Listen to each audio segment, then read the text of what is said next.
জানিয়ে দিব এই মুহূর্তে আমাদের হাতে এসেছে বাংলাদেশের গুরুত্বপূর্ণ আপডেট সংবাদের শিরোনাম।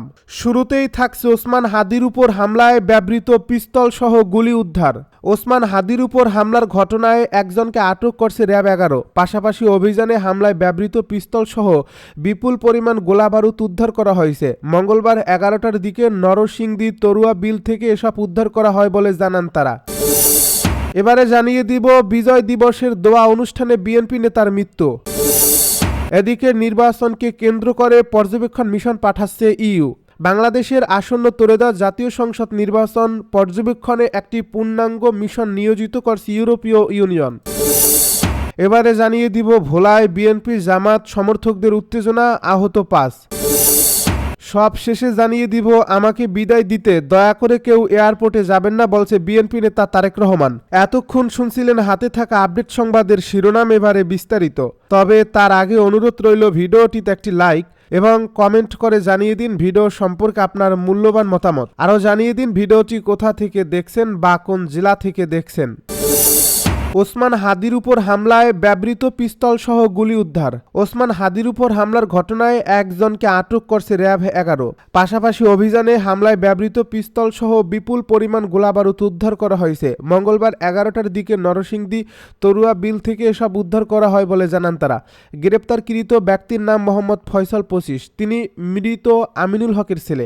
তার বাড়ি বরিশাল জেলার বাকেরগঞ্জ থানার শিবপুর এলাকায়। সম্প্রতি তিনি নরসিংদী মডেল থানাধীন শাপলা সংলগ্ন হাফেজ মিয়ার বাড়িতে বসবাস করছিলেন। র্যাব সূত্রে জানা যায়, মঙ্গলবার রাত আনুমানিক 11টার দিকে নরসিংদী সদর থানাধীন তরুয়া এলাকার মোল্লার বাড়ির সামনে তরুয়া বিলে পানির ভেতর থেকে এসব আগ্নেয়াস্ত্র উদ্ধার করা হয়। ওসমান হাদিকে গুলি করার ঘটনায় প্রধান সন্দেহভাজন ফয়সাল করিম মাসুদের শ্যালক ওয়াহিদ আহমেদদের দেওয়া তথ্যের ভিত্তিতে মঙ্গলবার সন্ধ্যায় নরসিংদীর ওই বিলে অভিযান চালানো হয় বলে র্যাবের একটি সূত্র জানিয়েছে। উদ্ধারকৃত আলামতের মধ্যে রয়েছে 2টি বিদেশি পিস্তল, 41 রাউন্ড পিস্তলের গুলি, 2টি ম্যাগাজিন ও একটি খিলনা পিস্তল। এর আগে মঙ্গলবার রাতেই র্যাবের এক বিজ্ঞপ্তিতে রাজধানীর আগারগাঁয়ের কর্নেল গলিতে ফয়সাল করিমের বোনের বাসা ও পাশের ভবনের ফাঁকা স্থান থেকে 2টি ম্যাগাজিন, 11টি গুলি এবং একটি চাকু উদ্ধারের কথা জানানো হয়। বিজয় দিবসের দোয়া অনুষ্ঠানে বিএনপি নেতার মৃত্যু। নোয়াখালীর চাটখিল উপজেলায় বিজয় দিবস উপলক্ষে বিএনপির আয়োজিত দোয়া অনুষ্ঠানে অংশ নিতে গিয়ে মোর্শেদ আলম শিব্বির নামে এক বিএনপি নেতার মৃত্যু হয়েছে। মঙ্গলবার সন্ধ্যায় বদলকোট ইউনিয়নের ইসলামপুর বাজারে এই ঘটনা ঘটে। নিহত মোর্শেদ আলম শিব্বির বদলকোট ইউনিয়নের মুরাইম গ্রামের বাসিন্দা এবং আব্দুল হকের ছেলে। তিনি বদলকোট ইউনিয়ন যুবদলের সাবেক সাধারণ সম্পাদক ছিলেন। বর্তমানে তিনি প্রবাসী বিএনপি নেতা হিসেবে পরিচিত ছিলেন। কয়েক মাস আগে তিনি সৌদি আরব থেকে দেশে এসে ছুটি শেষে আবার সেখানে ফেরার প্রস্তুতি নিচ্ছিলেন তিনি। স্থানীয় বিএনপি সূত্র জানায়, দোয়া অনুষ্ঠানে অংশগ্রহণের সময় হঠাৎ অসুস্থ হয়ে পড়লে তাকে দ্রুত চাটখিল উপজেলার একটি বেসরকারি হাসপাতালে নেওয়া হয়। পরে অবস্থার অবনতি হলে নোয়াখালী জেলা সদরের আরেকটি হাসপাতালে স্থানান্তর করা হয়। সেখানে পৌঁছালে কর্তব্যরত চিকিৎসক তাকে মৃত ঘোষণা করেন। চিকিৎসকদের মতে হৃদযন্ত্রের ক্রিয়া বন্ধ হয়ে তার মৃত্যু হয়েছে। তার আকস্মিক এই মৃত্যুতে স্থানীয় বিএনপি ও অঙ্গ সংগঠনের নেতাকর্মীদের মধ্যে শোকের ছায়া নেমে আসে। বিএনপি নেতারা জানান, মোর্শেদ আলম ছিলেন দলের একজন ত্যাগী ও সক্রিয় নেতা। তার মৃত্যুতে দল একজন পরীক্ষিত কর্মীকে হারিয়েছে। নোয়াখালী 1 আসনের বিএনপির মনোনীত প্রার্থী ব্যারিস্টার এম মাহবুবউদ্দিন খোকন গভীর শোক প্রকাশ করে মরহুমের আত্মার মাগফিরাত কামনা করেন এবং শোক সন্তপ্ত পরিবারের প্রতি সমবেদনা জানান। ভোলায় বিএনপি জামায়াত সমর্থকদের উত্তেজনা, আহত 5। ভোলায় বিএনপি ও জামায়াতে ইসলামীর সমর্থকদের মধ্যে উত্তেজনা ও হামলার ঘটনা ঘটছে। এতে উভয় পক্ষের অন্তত 5 জন আহত হয়েছেন। এছাড়াও জামায়াত সমর্থকদের 4 থেকে 5টি দোকানে হামলার ঘটনাও ঘটছে। এরপর যৌথ বাহিনী ঘটনাস্থলে পৌঁছে পরিস্থিতি নিয়ন্ত্রণে আনে। মঙ্গলবার রাতে ভোলার সদরের ভেলোমিয়া বাজার শাখার জামায়াতে ইসলামীর আমির মোহাম্মদ মমিন জানান, সকালের দিকে তারা বিজয়ে র্যালি বের করেন। এ সময় তাদের এক সমর্থকের সঙ্গে বিএনপি এক সমর্থকের বাক বিতণ্ডা হয়।